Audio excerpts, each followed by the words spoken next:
आपको बता दें कि मतदान के लिए सिर्फ और सिर्फ 1 मिनट बचा हुआ है। अभी हम आधे घंटे बता रहे थे, लेकिन 6 बजते ही मिलेगी पोलिंग बूथ पर एंट्री, और 6 बजे के बाद पोलिंग बूथ पर एंट्री मिलना फिलहाल बंद हो जाएगी। बड़ी खबर आपको इस बीच में बता रहे हैं, 6 बजे पहुंचने वाले सभी जो वोट उस कतार में लगे हैं सिर्फ वही वोट डाल पाएंगे। 6 बजे के बाद वोट कोई भी नहीं डाल पाएगा, उनकी एंट्री ही नहीं। तो अंतिम क्षण है, और अंतिम क्षण में जो लोग अभी लाइन में लगे हुए हैं वही अब मतदान कर पाएंगे। बाहर से जो लोग आ रहे हैं वो पोलिंग बूथ के भीतर नहीं जा पाएंगे। इस वक्त ये सबसे बड़ी खबर हम आपको बता रहे हैं, मतदान के लिए बस कुछ ही समय अब बचा है। 6 बजे तक पोलिंग बूथ पर एंट्री, और अब एंट्री खत्म हो गई है, बंद हो गई है। लेकिन सबसे बड़ी बात यह है कि जो अभी कतार में लगे हुए हैं, जो लाइन में लगे हुए हैं, वो मतदाता अभी वोट डाल पाएंगे जो भीतर है पोलिंग बूथ के। इस वक्त की सबसे बड़ी अपडेट हम आपको बता रहे हैं कि पोलिंग बूथ के गेट अब बंद कर दिए गए हैं। 6 बज चुका है, अब काउंटडाउन खत्म, 6 बज चुका है। 5 साल के लिए 1874 प्रत्याशियों की किस्मत ईवीएम में कैद हो गई है। बिल्कुल श्रुति, देखिए सभी को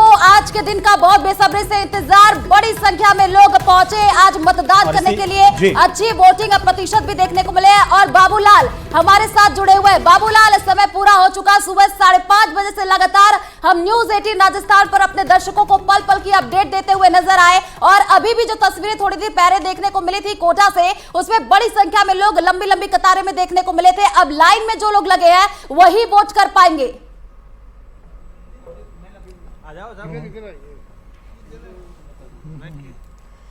तो आपको बता दें कि प्रदेश में 6 बजे तक मतदान, और अभी जो लोग पोलिंग बूथ के भीतर है वो वोट डाल सकते हैं, लेकिन बाहर से नए लोग नहीं जा पाएंगे। पोलिंग जो है खत्म हो चुकी है बाहरी लोगों के लिए, लेकिन जो लाइन में लगे हुए हैं वो वोट करके ही बाहर आएंगे। इस वक्त की सबसे बड़ी अपडेट, और आमेर इलाके में हम आपको लिए चलते हैं। सहयोगी बाबूलाल धायल हमारे साथ बने हुए हैं। बाबूलाल, आप जिस पोलिंग बूथ के बाहर खड़े हुए हैं, क्या स्थिति, क्या अपडेट है? अब जो बाहर से कोई भी अंदर नहीं जा पाएगा?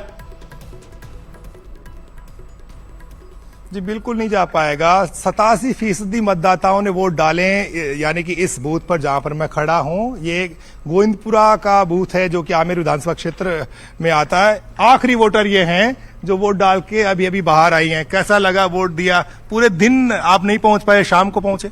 शादी में गया था। शादी में गए हुए थे। जो टाइम बढ़ाया उसका फायदा मिला आपको? फायदा मिला, मतलब 1 घंटा आगे बढ़ाने की वजह से मतदाताओं को लाभ हुआ और उन्होंने आखिरी वक्त पर, एन वक्त पर वोट डाले। भाई साहब, किस तरह की पोलिंग रही आपके यहाँ पर? बिल्कुल शांतिप्रिय पोलिंग रही, और यहाँ के निवासी पुरुष महिला सभी लाइन में आए, अनुशासन में रहे, और हमारी पार्टी का भी पूरा सहयोग किया। पोलिंग पार्टी का सहयोग किया मतदाताओं ने, और कोई भी अनटूवर्ड इंसिडेंट नहीं हुआ यहाँ पर। तो कुल मिलाकर के मतदान थम गया है। अब तमाम निगाहें मतगणना पर टिकी हैं। 3 दिसंबर का बेसब्री से इंतजार होगा, और आप देखिएगा कि अब जो है कैलकुलेशन शुरू हो जाएगा बीजेपी और कांग्रेस की तरफ से, जहां जहां सीधे मुकाबले वहां, और जो तीसरी पार्टियां हैं जो मुकाबले में टिकी हुई, अब वो भी अपना गणित बैठाएंगी कि कौन जीत रहा है, कौन हारा, हमें कितना वोट मिल रहा है। तो इसको लेकर के जोड़ बाकी गुणा भाग जो भी हो सकता है, अब उसकी तरफ जाएंगे। जो नेता हैं जो चुनाव लड़ रहे हैं, जो प्रत्याशी, अब उनके कार्यालयों पर दिन भर, जो पोलिंग बूथों पर उनके एजेंट जमा थे, जो उनके कार्यकर्ता काम कर रहे थे, जो वोटरों को निकाल करके ला रहे थे, अब वो जमा होंगे और सारी की सारी जानकारी देंगे कि इस जाति का वोट हमें मिला है, इसका माइनस हुआ है, इसका प्लस हुआ है। ये मुद्दे छाए रहे, इसकी वजह से मतदान तो थम गया है, लेकिन वोट किस तरफ गया है, तो तमाम चीजों को। वोट परसेंट आपको क्या लग रहा है कि 2018 से बढ़े हैं, और क्या इसके पीछे का फैक्टर रहा है? क्या इस बार जो नए मतदाता, लगभग 50 लाख से ज्यादा मतदाता इस बार 5 साल में ऐड भी हुए, क्या वो ये बड़ा फैक्टर है वोटिंग कास्ट परसेंटेज बढ़ने का? बाबूलाल जी बिल्कुल लग यही रहा है कि जो 75% का अब तक का सर्वश्रेष्ठ स्कोर है, यानी कि मतदान का प्रतिशत का अधिकतम मतदान 2013 में हुआ था, जब राजस्थान के 75.04% मतदाताओं ने वोट डाले थे। 2018 में कम हो गया था, लगभग 0.8% मतदान। अब आज जिस तरह से जो आंकड़े आ रहे हैं, उससे यही लग रहा है कि ये पुराने तमाम जो रिकॉर्ड है वो ध्वस्त हो जाएंगे। 75 से ज्यादा जाएगा, 76 से भी ज्यादा हो सकता है, जिस तरह से आज मतदाता बाहर निकले हैं। और आप देखिएगा मेरे पीछे दिन भर जो लोग काम कर रहे थे वो साथ में आ गए, कैसा माहौल है, कौन जीत रहा है, आप तो आप बता ही सकते हैं यहाँ पर।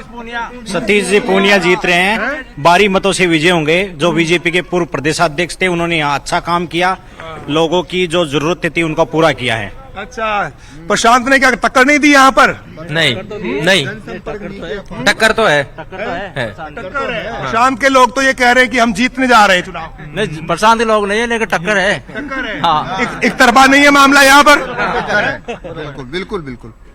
तो दोनों ही जो खेमे हैं कांग्रेस बीजेपी के, उनको लग रहा है कि वो चुनाव जीत सकते हैं। आपको क्या लग रहा है इस बार आमेर क्या फैसला सुनाने जा रहा है? सतीश पूनिया भी चुनाव लड़ रहे हैं और प्रशांत शर्मा भी उनके सामने हैं। पूनिया जी जीतेंगे साहब, पूनिया जी जीतेंगे साहब। आपको क्या लग रहा है? सतीश पूनिया जीतेंगे। ईवीएम में फैसला बंद हो गया है, 3 तारीख तक तो दोनों ही जीतते हुए दिख रहे हैं, दोनों ही कहेंगे, दावा करेंगे। गणित तो आप लोगों के पास में, वोट गणित से बीजेपी आएगी, आमेर में बीजेपी आएगी, आमेर में बीजेपी आएगी, बीजेपी आएगी आमेर में। तो ये जो है समर्थक हैं अब खुल करके अपनी बात कह रहे हैं। बाबूलाल, दिन भर किन कुछ नहीं आधार बता पर रहे वोट थे। दिया है ये भी अब तो पूछ ही सकते हैं। किन आधार पर इन लोगों ने वोट दिया ये भी पूछ सकते हैं। बिल्कुल बाबूलाल, थोड़ा सा हम आपको रोक रहे हैं। सहयोगी लखवीर हमारे साथ जुड़ चुके हैं, सीधे उनका रुख कर लेते हैं। लखवीर, पिछली बार के मुकाबले अब का जो वोटिंग प्रतिशत है, इस बार का वोटिंग प्रतिशत है, वो बढ़ा हुआ नजर आ रहा है। क्या इशारा कर रहा है, क्या अपडेट आपके पास है?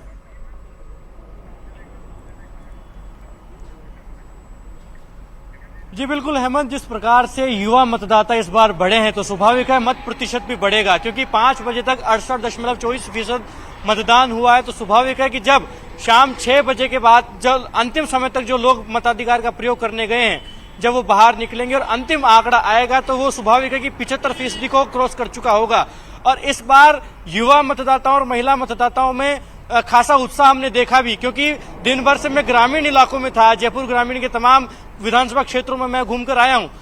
गजब तरीके का उत्साह तमाम वोटरों में देखा। और अभी भी हम देखेंगे कि मैं जयपुर शहर के विद्याधर विधानसभा क्षेत्र के बाहर मौजूद हूं, जहां अंतिम समय पर कई लोग हैं जिन्होंने अपने मताधिकार का प्रयोग किया है। इनसे जानेंगे कि इनमें किस प्रकार का उत्साह है, किन मुद्दों को आधार मानते हुए वोट किया। एक युवा है हमारे साथ, किन मुद्दों को ध्यान में केंद्रित रखते हुए वोट का उपयोग किया है? देखिए, इस बार हमने वोट किया है राष्ट्रवाद को, क्योंकि मैं भी एक छात्र नेता रहा हूं। जिस प्रकार से जो सरकार है उसने युवाओं के सपनों को बेचा है, 17 बार पेपर लीक जैसे प्रकरण उन्होंने करवाए हैं, और भ्रष्टाचार इस बार इतना चरम पे था, महिलाएं असुरक्षित थी। तो हमने इन्हीं सारी चीजों को देखकर नई सरकार को वोट दिया है, जो आने वाली सरकार बनेगी। हम चाहते हैं कि जो ये नई सरकार बनेगी वो राष्ट्रवाद को ध्यान रखे, वो महिलाओं की सुरक्षाओं को ध्यान रखे, युवाओं को साथ लेकर उनके सपनों को पूरा करेगी, ऐसी हमारी कामनाएं हैं। आप बताइए, आपने भी संवाददाता सौरभ के पास चलते हैं, आप बने रहिए। सौरभ, आपके पास आएंगे। सौरभ, क्योंकि अब मतदान खत्म हो गया है और ये अब जो अंदर आ गए हैं वही लोग वोट डाल सकते हैं। आपके पास आऊंगी, क्या कहेंगे?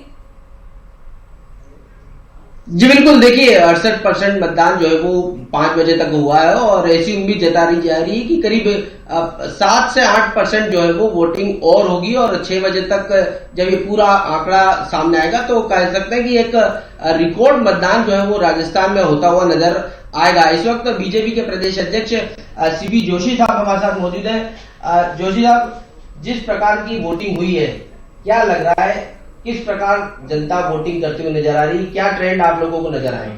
देखिए, जनता का पूर्व सहयोग, समर्थन और आशीर्वाद भारतीय जनता पार्टी को मिल रहा है, और मैं सोचता हूं जिस प्रकार का मतदान राजस्थान में हो रहा है, लोकतंत्र के इस महापर्व पर जनता मुखर होकर मतदान करने के लिए निकली है। और 2013 का जो 75% का रिकॉर्ड है, मुझे लगता है यह टूटेगा इस बार। 2018 में 74% हुआ समथिंग, और 2013 में लगभग 75% क्रॉस किया था। तो वो रिकॉर्ड इस बार टूटेगा। मैं अभी 68-69% 5 बजे के आसपास हो गया। अभी हजारों की संख्या, हर बूथ पे सैकड़ों की संख्या में लोग लाइन लगा के खड़े हैं, क्योंकि थोड़ा मतदान में थोड़ी धीमी गति है। तो मैं सोचता हूं जनता निकल पड़ी है कांग्रेस की विदाई के लिए और भाजपा की सरकार बनाने के लिए।